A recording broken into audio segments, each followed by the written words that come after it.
रउए असरा हमार, रउए असरा हमार, सबके पुरावेली मनसा, हमरो सुन ली पुकार, हमरो सुन ली पुकार। Good evening everyone present in the campus of Laksh Public School. As we know, we all are gathered here to celebrate the very sacred festival which is the very name, fame and prestige of our Bihar. This is known as Chhath festival. It is a matter of pride for we all that our innocent children, our students, they are highly enthusiastic and highly excited to participate in this of the festival. Let's support and cooperate them to celebrate this of the festival and to maintain our dignity, which is the reputation, which is the name of our Bihar, the very Chhath festival. Now I would like to hand over mic to our Sangam sir. He will make us understand the importance of Chhath, why we celebrate, what is the Mahatma of this of the festival. Sangam sir, please. धन्यवाद सर, जो मुझे आज छठ पर्व पे उसके महत्व के बारे में बताने के लिए, बोलने के लिए यह मौका दिया गया। वास्तव में जो हमारा पर्व छठ है, यह प्रकृति की पूजा है। हर राज्य, हर देश, हर अलग अलग त्योहारों को मनाते हैं, अलग अलग परंपरा को मनाते हैं, लेकिन ये हमारा बिहार प्रकृति की पूजा के साथ शुरुआत है। आप पाएंगे और आप जानते हैं कि जो ऊर्जा का मुख्य स्रोत है वह सूर्य है। सूर्य देव की पूजा के साथ हम इस परंपरा को मनाते हैं। पूरे भारत में पूरी दुनिया उगते हुए सूर्य को नमस्कार करती है, उनसे शक्ति लेती है और वह सूर्य धीरे धीरे शाम को अस्त होते हैं। लेकिन वही हमारा यह बिहार है और कामना करते हैं कि हे सूर्य देव, आप हमें शक्ति दें। जिस तरीके से दुनिया को उजागर करते हैं, दुनिया को ऊर्जा देते हैं, उसी तरीके से हमें हमारे इस परिवार को, लक्ष्य परिवार को, हमारे बिहार को ऊर्जा प्रदान करें ताकि हम इस देश दुनिया में नाम कर सकें। Not only to impose the scholastic Buddhist learning, Buddhist knowledge inside the student, rather than to make them learn, to promote their post-scholastic activities and encourage them to maintain their culture, civilization, tradition, which is our identity. Everyone is willing to sketch out their own identity, and already our ancestors, they had given our special identity, which is regardable in not only the Bihar only, rather in the whole world. So we must be very proud with this sort of prestige, this sort of identity to be the Bihari, and this our festival, our custom, these all are the diamonds, these all are the pearls, these all gives us the chance, way to succeed, to go ahead, to head it on in maintaining our this of the special occasion. दुखवा मिटाई छठी मैया, रउए असरा हमार, रउए असरा हमार, सबके पुरावेली मनसा, हमरो सुन ली पुकार, हम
बता रहे हैं कि गुरुजन आप सभी आश्वस्त रहे कि सोनहन की पावन धरती पे लक्ष्य विद्यालय के प्रांगण से आज इन बच्चों की ये मधुर प्रस्तुति हमें विश्वास दिला रही है कि हमारे अभिभावकगण जहां तक की आवाज जारी होगी वो भली बात ही सुनिश्चित हो रहे होंगे कि हमने अपने बच्चों का भविष्य, बच्चों का हाथ एक सुरक्षित हाथों में दे रखा है। और हम सभी अभिभावकों से इस बात के लिए अनुरोध करना चाहेंगे कि ये तो बात है, अभी हमारे बच्चे बुलंदी की बहुत ऊंची चढ़ान चढ़ने हैं, इनको बाकी है। आपका स्नेह, दुलार, आपका विश्वास और हमें आपका आशीर्वाद मिलता रहे और आप हमें इस तरीके का अवसर प्रदान करें। निसंदेह कुछ विशिष्टता आपको दिखेगी, आप विशिष्ट प्राप्त करेंगे और आपको आत्मिक तसल्ली होगी कि नहीं, हमने कुछ काम किया है, हमने सही निर्णय लिया है। सफलता कोई विरासती चीज नहीं होती, सफलता कोई भी कभी भी प्राप्त कर सकता है, एक सतत प्रयास होनी चाहिए। जिस प्रकार से भगवान सूर्योदय होती है, सूर्योदय होने के साथ में उदित होते हैं, धीरे धीरे आगे बढ़ते हैं, क्रमवश आगे बढ़ते जाते हैं और ये सिखा रहे हैं हर एक मानव को, खास करके हमारे विद्यार्थियों को, कि हमें सफलता के लिए, सफलता तक पहुंचने के लिए तपना और जलना भी पड़ता है। सही बोल रहा हूँ सर? बिल्कुल सर, वास्तविकता ये तो पहली सीढ़ी है सर, बच्चों की पहली सीढ़ी है। पहली सीढ़ी में इतनी चमक दिख रही है तो कहीं ना कहीं इन बच्चों के प्रयास के साथ साथ हमारे संस्थान के शिक्षकगण और हमारे मैनेजमेंट का सबसे बड़ा हाथ रहा है। सबसे बड़ा सर, सबसे बड़ा हमारे परिवार के, हमारे प्रमुख, हमारे माननीय, हमारे गार्जियन, सुपर अभिभावक, छोटे लक्ष्यों को प्राप्त करके हमें आगे बढ़ना है और हम प्रमाणित करके दिखाएंगे कि हम उत्तम हैं, सर्वोत्तम हैं। कार्यक्रम को आगे बढ़ाते हुए सर, अब हम लोग अगली प्रस्तुति के लिए अपने नन्हे मुन्ने बच्चे वर्ग 6 से बालिकाओं से अनुरोध करेंगे कि वो अपनी प्रस्तुत करेंगे।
ऑन दिस ओकेजन ओनली मुझे बहुत सुंदर कुमार विश्वास कवि, महान कवि एक कुमार विश्वास जी की पंक्तियां याद आती हैं। कुमार विश्वास जी ने कहा, मत पूछ कि क्या हाल है मेरा तेरे आगे, मत पूछ कि क्या हाल है मेरा तेरे आगे, बस तू देखते जा कि क्या रंग है मेरा तेरे आगे। बहुत बहुत जोरदार तालियों से हमारे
सिकंदर।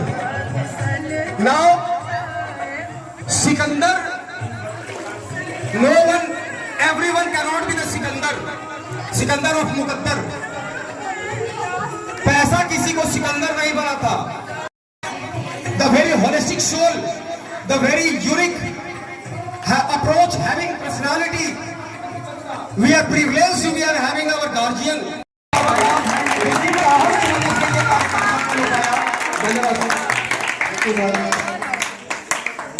सबसे पहले एक बार हम लोग जोर से बोलेंगे छठी मैया की, छठी मैया की। आज हम लोग एक झलक देखे जो हमारे बिहार का महापर्व के रूप में मनाया जाता है छठ। वैसे तो बहुत सारे पर्व मनाए जाते हैं जो पूरे हमारे देश में मनाए जाते हैं, लेकिन ये एक छठ महापर्व है जिसके वजह से हमारा बिहार जाना जाता है। पहले ये हमारे बिहार में मनाया जाता था, अब पूरे देश में मनाया जाने लगा, अब यहाँ तक कि पूरे विश्व में मनाया जा रहा है। तो हमें अपने इस पर्व पे और हमें अपने बिहारी होने पे गर्व होना चाहिए।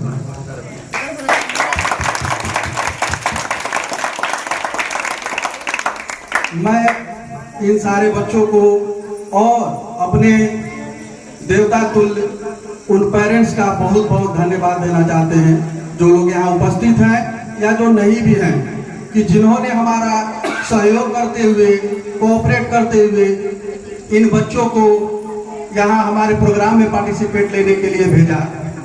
क्योंकि आप लोग के ही कोऑपरेट से हम लोग इन बच्चों को निखार पाएंगे, आगे बढ़ा पाएंगे। अगर आप लोगों ने अपना सहयोग दिया तो इसकी गारंटी मैं दे रहा हूँ, क्योंकि जैसी मेरे पास टीम है, जैसे हमारे पास पूरी व्यवस्था है, अगर आप लोग का थोड़ा सा भी सहयोग रहा तो इन बच्चों को बहुत आगे ले जाएंगे। और सूर्य देव की एक बार जयकारा लगे, प्रेम से बोलिए सूर्य देव की, प्रेम से बोलिए छठी मैया की। आप सभी को आने वाली छठ पूजा की बहुत बहुत शुभकामनाएं इस लक्ष्य परिवार की तरफ से। धन्यवाद।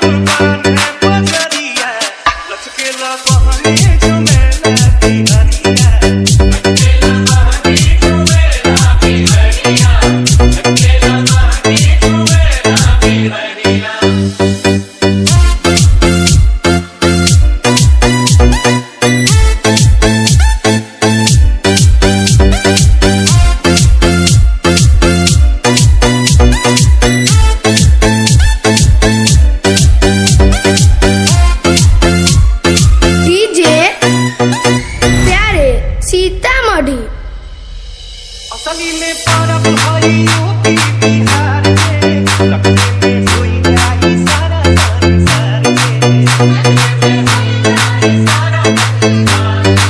असली में परब भई यूपी बिहार के, लगते में होई जाई सारा संसार के। परदी के नेलो नेलो सूझे डगरिया, परदी के नेलो नेलो सूझे डगरिया, लचकेला बहनी झुमेला बिहरिया, लचकेला बहनी झुमेला बिहरिया, लचकेला बहनी झुमेला बिहरिया।